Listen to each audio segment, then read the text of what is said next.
देखने और सुनने वालों को मोहब्बत भरा सलाम। नाज़रीन, पाकिस्तान का आइन, पाकिस्तान के कवानीन, बड़ी तादाद में आप देखते हैं लोग, ना सियासतदान इस पर चल रहे हैं, ना उलमा चल रहे हैं, ना अवाम चल रही है। ताकत जिसके पास है, उसी का आइन चलता है, उसी के कवानीन चलते हैं। रात देर तक इस पर गौर होता रहा। खान साहब, सारा दिन गुज़र जाता है, रात को याद आता है इस तरह का काम? पाकिस्तान में असेंबली का इजलास है वो आमतौर पे शाम का टाइम शुरू होता है। वो दिन में जो मिनिस्ट्रीज वगैरह है, कानून लॉ मिनिस्ट्रीज वगैरह, वो उस पर तैयारी वगैरह करते हैं, ड्राफ्ट वगैरह तैयारी वगैरह करते हैं। फिर कमेटियों में बहस हो रही होती है और शाम को फिर आमतौर पे जर्मनी में, इसमें पाकिस्तान में जो असेंबली का इजलास है वो शाम को बुलाया जाता है, जिसमें अरकान पार्लियामेंट ने राय लेनी होती है या उन्होंने हिस्सा लेना होता है, इसलिए शाम को रखा जाता है। इसलिए रात 1 बजे तक चलता है इजलास। अब वो डिपेंड करता है कि एजेंडे पे क्या चीज है, किस चीज पे बहस हो रही है। बात चीजें जल्दी निपट जाती है, बात चीजों में बहस से पड़ जाते हैं, तो वो फिर रात देर तक जारी जाती है। ऐसे इससे ऐसे काम ही हुआ कि रात 1 बजे तक इजलास वो पार्लियामेंट का। अच्छा, ख्वाजा आसफ कल काफी चेहरा उतरा हुआ था। वो कहते जी मौलाना नहीं मान रहे, तो मौलाना ने कहा जी 1 महीना चाहिए, हम पहले इस पर सर्च करेंगे, पढ़ेंगे, इसको देखेंगे, बाकी लोगों को भी कोई पता नहीं। तो आप क्या कहते हैं इसके बारे में? देखिए मौलाना साहब, इसके दो पहलू हैं। एक ये है कि पाकिस्तान की सियासत इसको किस तरह देखती है, आईनी तरमीम को, और किस तरह करना चाहते हैं। और दूसरी बात यह है कि दुनिया के अंदर, दुनिया के दूसरे ममालिक जो हैं, वहां जब आइन में तब्दीली की जाती है तो उनमें क्या रवैया अख्तियार किया जाता है, किस तरीके पर आइनी तब्दीली की जाती है। हमारे यहाँ अब तक जितनी भी आइनी तब्दीलियां हुई हैं आइन बनने के बाद, वो वक्ती जरूरत के तहत की है। चाहे वो पीपल्स पार्टी की हुकूमत थी, उसने अपने दौर में की, नवाज शरीफ साहब की हुकूमत आई, उन्होंने अपने दौर में की। अब फिर इस वक्त आइनी तरमीम की जा रही है, वो भी एक वक्ती जरूरत को पूरा करने के लिए की जा रही है। दुनिया में आइन जो है वो एक लॉन्ग रन, एक पूरी, मतलब जैसे कहते हैं कि हमेशा के लिए एक तब्दीली की जरूरत महसूस करते हुए तब्दीली की जाती है। यहाँ ये धोखा है कि यहाँ पर हमेशा वक्ती तौर पर मामला उठता है, उसको हल करने के लिए कानून में भी तब्दीली इस तरह की जाती है और आइन में भी तब्दीली इस तरह की जाती है। इसको जिसे कहते हैं ना खिलवाड़, वो आइन का खिलवाड़ बनाया हुआ है इन लोगों ने। इतनी अहम तरमीम आप कर रहे हैं और अरकान पार्लियामेंट को अभी तक ये नहीं पता कि तरमीम क्या आनी है। ये चाहते ये है मौजूदा हुकूमत कभी हम तरमीम पेश करें, उसके ऊपर तकरीरें ना हो, सीधी वोटों को, और हमारे जो मेंबरान पार्लियामेंट है जिस पार्टी से ताल्लुक रखते हैं उस तरफ वोट दे के तो इसको हम पास करवा लें। और वो दो के नंबर ऑफ गेम पूरे नहीं है उनके पास। फजल रहमान साहब की इम्पोर्टेंस बनी हुई है इस वक्त, तो इसलिए ये मामला लटक रहा है, वरना अब तक की तरमीमें पास करवा चुके होते। हमेशा दुनिया के अंदर तरमीम जो है वो पब्लिक की जाती है, उस पर कानूनदान, सारे कानूनदान तो नहीं बैठे हुए पार्लियामेंट के अंदर, ये सारे एक मिनिस्ट्री के अंदर तो नहीं बैठे हुए। जर्मनी के अंदर जब भी कोई कानूनी तब्दीली की आती है, आइन में तब्दीली नहीं करते, कानूनी तब्दीली भी कोई नहीं हो, किसी वक्त कानून बनना हो कोई, उसमें मुल्क के माहिर कानून जो है वो बुलाए जाते हैं और उनसे राय ली जाती है। चाहे वो असाइलम के साथ, जितनी दफा भी जर्मनी के असाइलम कानून की तब्दीली की बात हुई है, हमेशा असाइलम के जो बड़े बड़े वकला हैं जिन्होंने असाइलम की किताबें लिखी हैं, उनको हुकूमत बुलाती है, उनसे मशवरा करती है, अपनी तजावीज उनके सामने रखती है। हम ये चाहते हैं, ये फ्रैंकफर्ट का जो डॉक्टर मार्क्स है, मैं जो खुद इस जमाने में जिसमें इस काम में मुलव्वस था, उस जमाने से मुझे 2-3 दफा बताया कि मुझे बुलाया गया, मैं वहां गया हूँ और इंटरव्यू पे बात कर, इस पे असाइलम के कानून के ऊपर बात करने के लिए हुकूमत ने मुझे मशवरा दिया, के लिए बुलाया। फिर वो किताबें लिखी हुई हैं इसके ऊपर। तो इसी तरह हमारा ये सिस्टम नहीं है। हमारे तो अरकान पार्लियामेंट को अभी तक ये नहीं पता कि किन आइनी तरमीम के ऊपर बात होनी है या आइन में क्या तब्दीलियां करना चाहते हैं। एक जनरल वो है कि हाँ जी एक आइनी अदालत बनाना चाहते हैं, नई एक मुद्दत बढ़ाना चाहते हैं जजेस की, इस किस्म की बातें अफवाह के तौर पर चल रही है। असल बात क्या है पब्लिक करें, ताकि कानूनदान भी लोग उसको दें, और जो पार्लियामेंट की जो अपोजिशन है उसको अभी तक ये नहीं पता कि तरमीम क्या आनी है, वो भी हवा के अंदर बातें कर रहे हैं, क्योंकि उन्होंने सिर्फ मुखालफत करनी है। पाकिस्तान की सियासत की अपोजिशन हमेशा सिर्फ मुखालफत करती है, इसलिए वो उसी तरह रोल डाल कि हमने नहीं होने दी, हमने नहीं होने देनी। कोई चीज तो कोई बात तो काम की भी हो सकती है, आप 100% उसकी मुखालफत ना करें, हो सकता है 70% मुखालफत करें, एक दो चीजें आपको तरमीमें पसंद आ जाए, आप उसके फेवर में वोट दे दें, वो उन्होंने नहीं देना ना।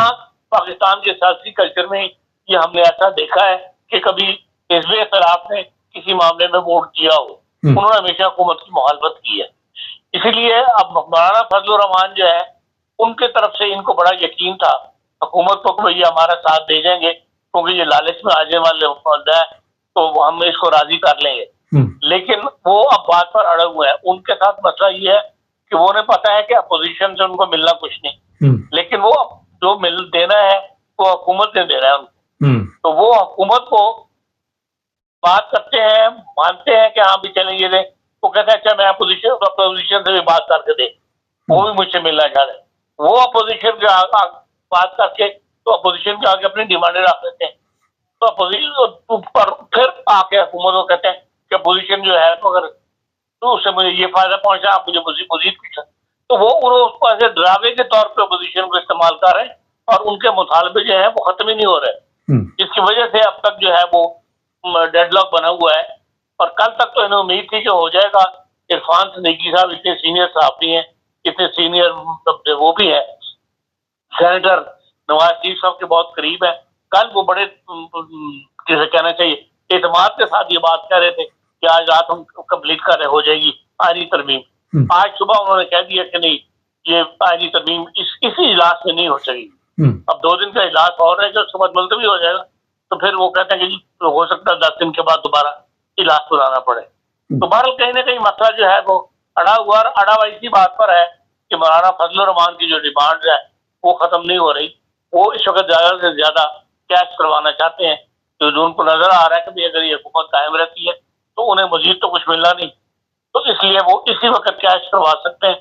तो जो उनकी डिमांड है वो हुकूमत पूरी कर दे तो मुमकिन है कि पूरी करने की पोजीशन में ना हो हुकूमत, तो हुकूमत के पास भी तो कोई ऐसी इतना पैसा तरले नहीं पड़ा हुआ जो वो इनके हवाले कर दे निश्चय वगैरह या इनको वो दे दे। तो इसका नुकसान बहरहाल यही होगा, क्योंकि हुकूमत के पीछे मिलिट्री इस्टेब्लिशमेंट है, तो मिलिट्री इस्टेब्लिशमेंट ये चाहती है कि ये तरमीमें हों, तो उस वजह से फिर हालात बिगड़ेंगे और ये सियासतदान जो है ये इसके जिम्मेदार होंगे आगे जो कुछ पाकिस्तान में हुआ।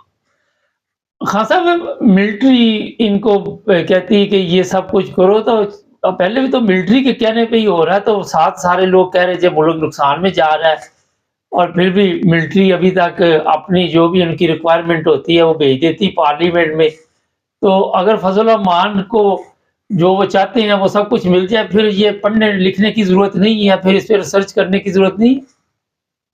फजल रहमान को सिर्फ देखें, उसको वोट की जरूरत है, फजल रहमान की जरूरत तो नहीं, लेकिन फजल रहमान के वोट इस वक्त इम्पोर्टेंट है। असम्बली में पोजीशन ऐसी है कि उन्हें पास नहीं हो सकती तरमीम जब तक फजल रहमान के वोट ना मिले, तो वो उसको कैश करवा रहे हैं। बाकी तो जो करवाना है तरमीमों के लिए वो बाहर मिलिट्री इस्टेब्लिशमेंट की कंसिडरेशन के साथ तरमीमें जो है वो तैयार हुई होंगी। हाँ साहब, एक फजल रहमान की शायद आपने भी तकरीर सुनी हो, उसने कहा कि ये पाकिस्तान को तोड़ने की कोशिश की जा रही है और हालात यहाँ तक पहुँच चुके हैं, 2 सूबे ऐसे हैं जो अलहदा होना चाहते हैं। आप क्या देखते हैं आने वाले दिनों में कुछ इस तरह के हालात होंगे? पाकिस्तान जो तोड़ने के हालात नजर आने शुरू हुए हैं उसमें फजल रहमान का बहुत बड़ा हाथ है, और ये खुद इसी पॉलिसी पे चल रहा है। हमेशा नफरत की बुनियाद के ऊपर मुल्क को तोड़ा जाता है। पहले माशरे के अंदर एक मशरक नफरत पैदा की जाती है आपस में, और जिसका नुकसान जो है वो ये होता है कि अगले स्टेप के तौर पे लोग एक दूसरे से नफरत करके एक दूसरे की मार धाड़ शुरू कर देते हैं। और यही पाकिस्तान में हुआ है, जिसमें फजल रहमान साहब सबसे नुमाया है। इनकी तकरीरों को इकट्ठा करें उस जमाने की सारी, और देखें कि ये कि इन्होंने कहाँ कहाँ पैंतरा बदला है और किस तरह ये लोगों को आपस में एक दूसरे के नफरत पर उभारते हैं। कहाँ तालिबान की इन्होंने मदद की है, तालिबान को फेवर दी है, और वो ही ये चाहते हैं कि पाकिस्तान के अंदर भी तालिबान की तरफ की हुकूमत बन जाए मजहबी तंजीमों की, उसी के लिए ये काम कर रहे हैं। और ऊपर से ये जो मर्जी कहते रहे कि जी हाँ बोले तोड़ रहा है, तोड़ने वालों में ये खुद शामिल है।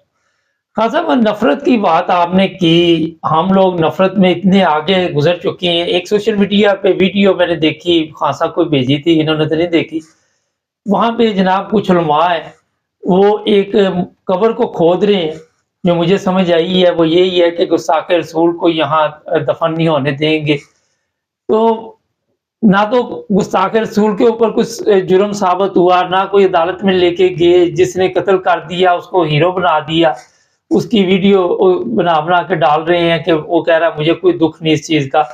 तो आइन में तब्दीली, कवानीन में तब्दीली, फर्क तो कोई नहीं पड़ रहा। लोग तो अपने मसाइल जो हैं, ये अपनी नफरत में इस कदर आगे गुजर गए हैं कि कत्ल करना शुरू कर देते हैं।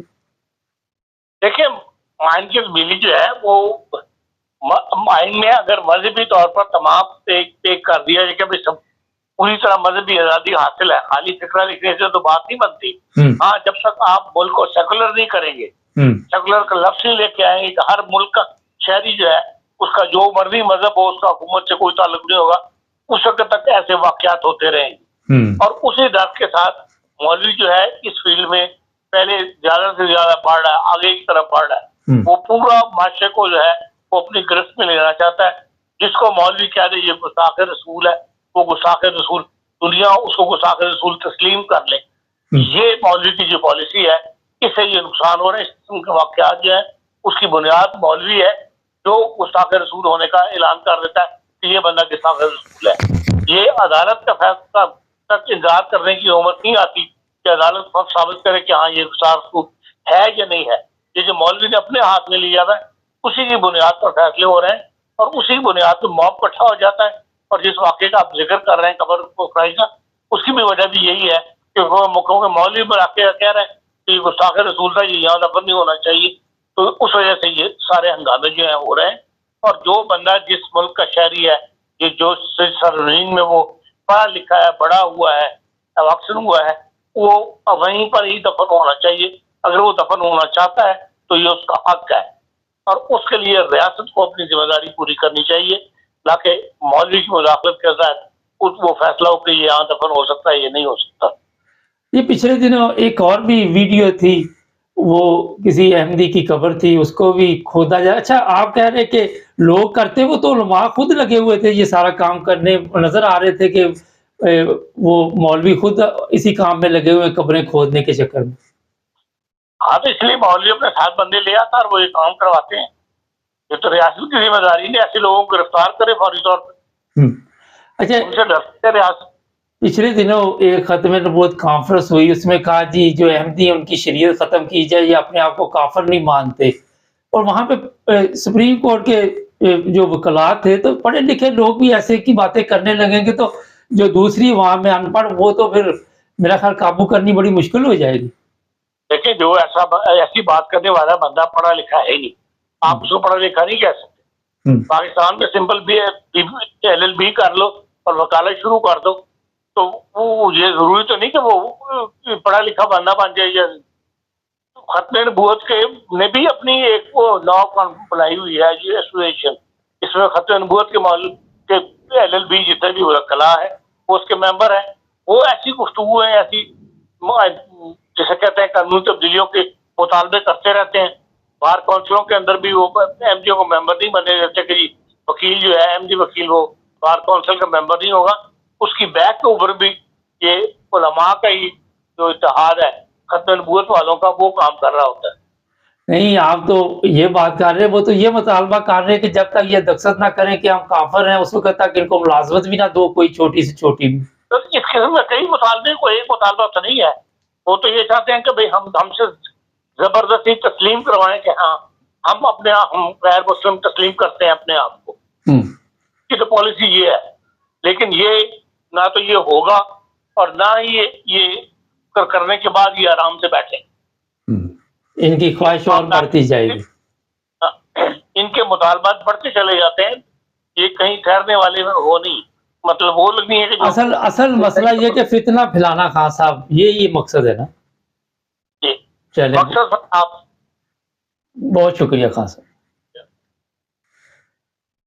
नाज़रीन, उलमा, वो मेरे पास वीडियो आई है, उलमा खुद लगे हुए हैं, वो कहते हैं जी यहाँ पे गुस्ताखे रसूल की तदफीन नहीं होगी, ना उस पे कोई इल्ज़ाम हुआ, ना उसको किसी ने पूछा, ना उसको सफाई का मौका दिया, ना उसको किसी अदालत में पेश किया, पुलिस वाले ने मार दिया, उसको जनाब इस वक़्त हीरो बना के पेश किया जा रहा है। देखिए, अब दुनिया के तमाम ममालिक में चले जाएँ, चाहे सऊदी अरब हो, कोई भी हो, हर बंदे को सफाई का मौका होता है, उसको अपनी सफाई में आके बताना होता है कि मेरी ये गलती है या नहीं है, फिर गवाह चाहिए और फिर जाके कहीं अदालतें जो हैं वो बगैर प्रेशर के, ये भी नहीं कि आप किसी को प्रेशर में लेके फिर फैसले कराएँ। चैनल को सब्सक्राइब करें, जुड़े रहें हमारे साथ। देखने और सुनने वालों को मोहब्बत भरा सलाम। नाज़रीन, 9 बज़ टीवी इंटरनेशनल की नशरियात आप यूट्यूब पर भी देखते हैं, लेकिन लोग समझते हैं शायद जो टिकटॉक पे हमारे प्रोग्राम हैं वही सब कुछ है, लेकिन जो सही प्रोग्राम होते हैं पाकिस्तान के मुतल्लिक़ हो या और भी जो भी हालात हैं दुनिया में चल रहे, जर्मनी हो, इंग्लैंड हो, वो यूट्यूब पर आप देख सकते हैं। तो हमारे सब्सक्राइबर कोई 89,500 के करीब है। अभी हमें 1 लाख करने के लिए 10,500 लोगों की ज़रूरत है। जो भी लोग हमारे दोस्त टिकटॉक पे हैं, फेसबुक पे हैं, उनको मैं ये रिक्वेस्ट करूँगा कि हमारा जो यूट्यूब चैनल है 9 बज़ टीवी इंटरनेशनल, उसे ज़रूर सब्सक्राइब कर लें। तो उससे ये होगा कि आप एक अच्छे प्रोग्राम भी देख सकते हैं, हमारी हौसला अफ़ज़ाई भी होगी और फिर अगर 1 लाख सब्सक्राइबर हो जाते हैं तो हमें यूट्यूब की तरफ से सिल्वर कार्ड भी मिल जाएगा। मैं उम्मीद करता हूँ कि अगर आपने अभी तक चैनल सब्सक्राइब नहीं किया तो इस तरह तवज्जो देंगे, हमारे साथ जुड़े रहें और आपको हम बताएँगे दुनिया के हालात, ताज़ा सूरत-ए-हाल। अपना ख्याल रखें। अल्लाह हाफ़िज़। सब देखने और सुनने वालों को मोहब्बत भरा सलाम। आज का प्रोग्राम पाकिस्तान के हालात पे है। मैडम साउथ अफ्रीका से हमारे साथ होंगे, इनसे कुछ सवालात करेंगे। मैडम, कल नंबर गेम पूरी नहीं हुई और फजल रहमान ने कहा मुझे टाइम चाहिए। दूसरी तरफ फजल रहमान की आपने वो वीडियो देख ली, वो कहता है जी जो सुप्रीम कोर्ट ने फैसला किया। लेकिन सवाल ये है कि अभी तक लोग जो है फजल रहमान पे इतमाद नहीं कर पा रहे, क्या वजह है? अस्सलामुअलैकुम। जी बिल्कुल ऐसी ही बात है। नंबर गेम तो इनके पास पूरी नहीं है।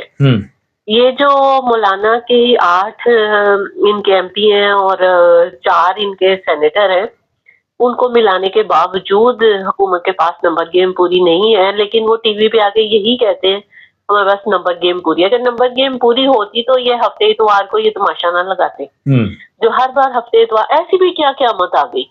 नहीं, आइन में तरमीम करने का एक तरीका होता है, बहस होती है असेंबली में, फिर सेनेट में, उसके बाद जाके इसको आइन का हिस्सा। देखिए, आइन एक जो है वो एक ऐसी चीज है जो पूरे मुल्क के ऊपर इम्प्लीमेंट होती है। आइन ये कोई फर्दे वाहिद के लिए नहीं है कि भाई वो अपनी मर्जी की इसमें चीजें कर ले। 25 करोड़ आवाम के मुस्तकबिल का ये मामला होता है। तो इसके लिए तो मुसव्वदा तो किसी भी जमात को दिया ही नहीं गया। लोग पीट रहे थे कि भाई आप हमें दिखाएं तो आप क्या क्या तब्दीलियां करना चाहते हैं। मौलाना ने भी यही कहा कि जब तक मुसव्वदा हमारे हाथ में नहीं आएगा उस वक्त तक हम हाँ ना कर ही नहीं सकते, कि हमें पता ही नहीं उसमें क्या क्या अमेंडमेंट की जा रही है। 54 के करीब आइन में तरमीम करने का इनका प्रोग्राम है, जिसमें 17 के करीब सुप्रीम कोर्ट में के जो उनके पास जो हक है उनको आप कह लें कि सलब किया जा रहा है। सुप्रीम कोर्ट को खत्म किया जा रहा है मेरे नजदीक एक तरह से, कि जो इलेक्शन और वोटर और इस तरह से जो इलेक्ट होके आती है, जो नॉमिनेट होती है या जो जीत जाते इलेक्शन, उनके मुतालिक जो सारे मामला है उसके लिए वो एक अलग से अदालत बनाना चाहती है।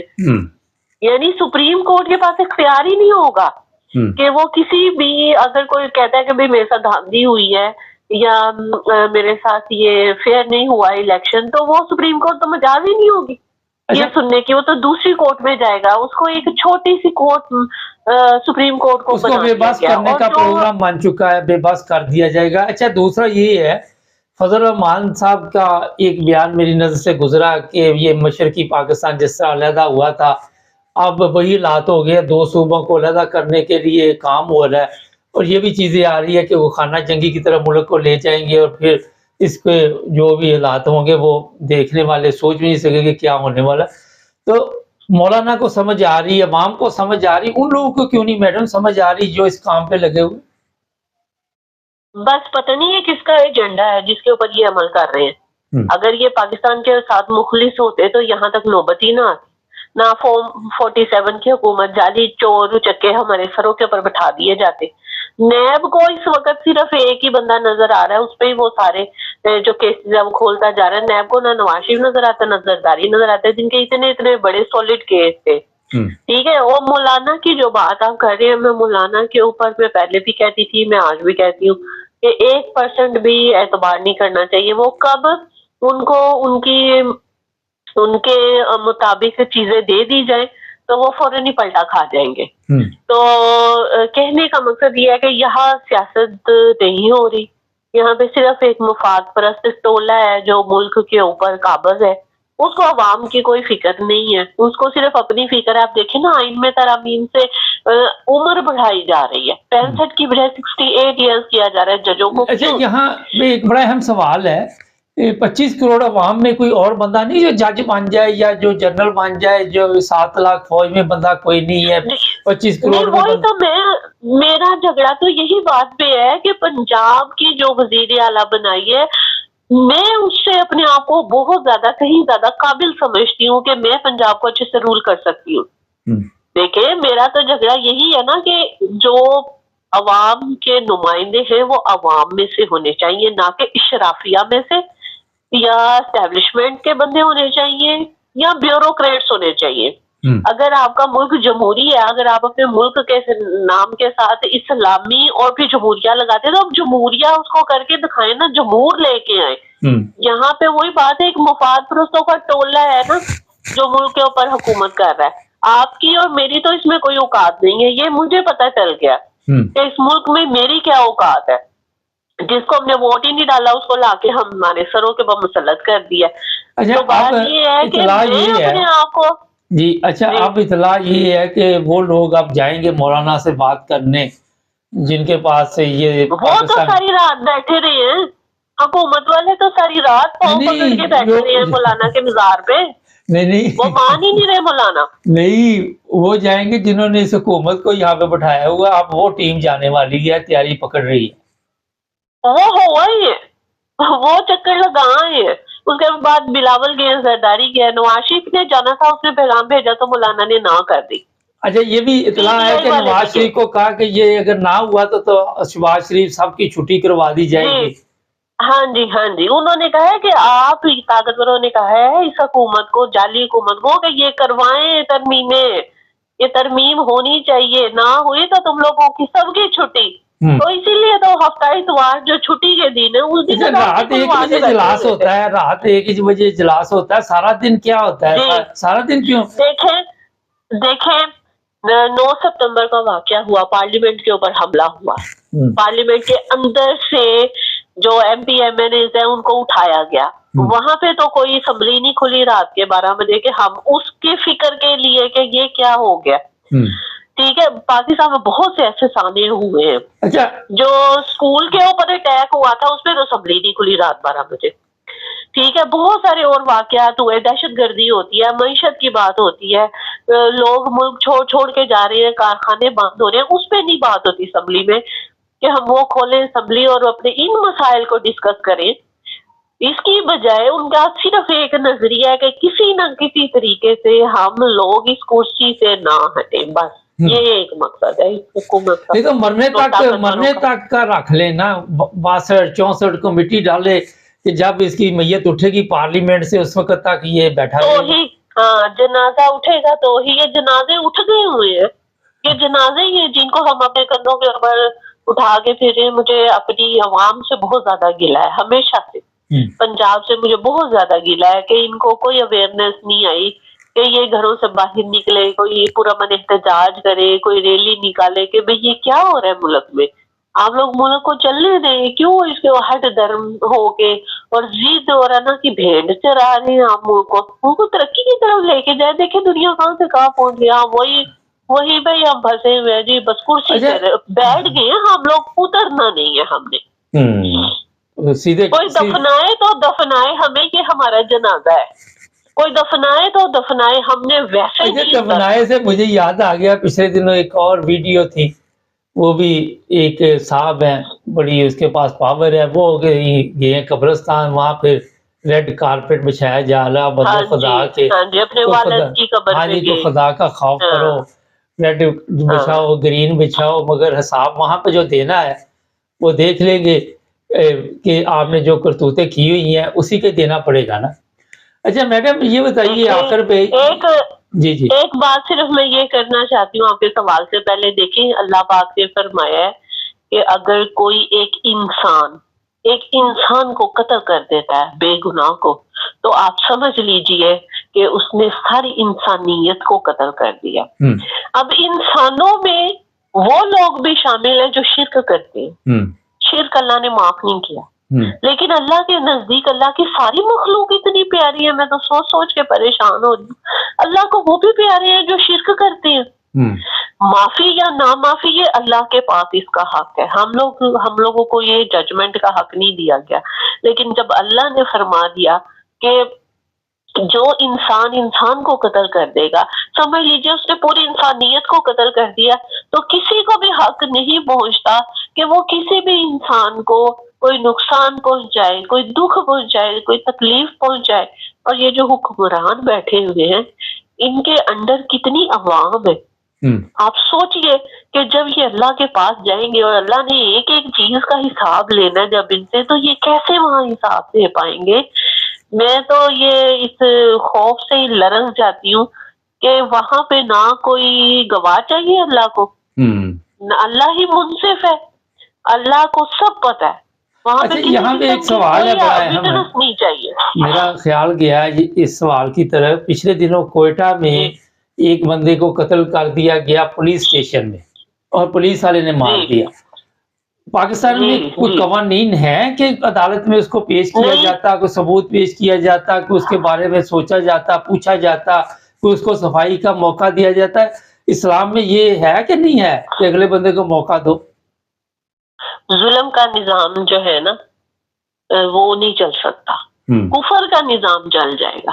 अगर हुक्मरान जो है वो नॉन मुस्लिम है, लेकिन वो हकूक अदा कर रहा है और लोगों को उनके हकूक दे रहा है और वो इंसाफ कर रहा है, वो मुल्क चल जाएगा, वो मुल्क तरक्की भी करेगा। अच्छा, नो मुस्लिम की बात आपने की, पहले कुछ जज ऐसे भी आए हैं, आज लोग कहते हैं उनके दौर में भगवान दास या दूसरे थे कि इंसाफ था, तो फिर क्या वजह कि वो लोग इंसाफ कर सकते, तो हमारे जजों को क्या प्रॉब्लम है जी? बस अंदर खाते बहुत कुछ चलता है, इनकी वीडियोस होती हैं, ब्लैकमेलिंग होती है। तो इसका मतलब पहले ये गैर इस्लामी कामों में मुलव्वस होंगे तो फिर ये नौबत आती है ना जी। देखिए, अब इतना प्रेशर है, वो कहते हैं बेटी ले जाओ वोट दे दो, वोट दे दो, माँ ले जाओ वोट दे दो, बीवी ले जाओ वोट दे दो, अपने बच्चे ले जाओ, यानी उन्होंने फैमिलीज को अगवा कर लिया हुआ है। अच्छा, कल इसी तरह की एक सोशल मीडिया पे खबर चलाई गई थी, जो चीफ जस्टिस बनने वाले हैं जी, उनकी फैमिली को नामो मकाम पे पहुंचा दिया गया और उनको ब्लैकमेल किया है। तो इसका मतलब मुल्क फिर ब्लैकमेल पे चल रहा है ना, फिर मौलाना का कसूर तो नहीं है, सारी ब्लैकमेल कर रहे हैं। नहीं, सब A to Z ये चल ही रहा है ऐसे। वो तो अब हमें आके पता चला है कि ये ऐसे होता था, ये शुरू से ऐसे ही चल रहा है। आप देखें, जो जिन वकीलों की नहीं, जिन जजेस की वीडियोस, ऑडियोज और उनकी डिग्रियों से मुतल्लिक उनके स्कैंडल्स आते हैं बाहर के, इनकी डिग्रियां जाली हैं, उन्हीं जजेस को ये 2-2, 3-3 ओहदों के ऊपर नून लीग वाले पहले पोस्ट कर चुके हैं, उनको वो सीटें दे चुके हैं। लेकिन अब वो कहते हैं वही जजेस जाली हैं, उनकी डिग्रियां जाली हैं, इसलिए कि वो आइन के साथ खड़े हैं। इनको मंजूर नहीं है। बहुत शुक्रिया मैडम। नाज़रीन, रात के अंधेरे में कोई भी फैसला हो, समझ से बाहर है, रात को तो आपको पता है कौन लोग निकलते हैं घरों से बाहर। चैनल को सब्सक्राइब करें, जुड़े रहे हमारे साथ।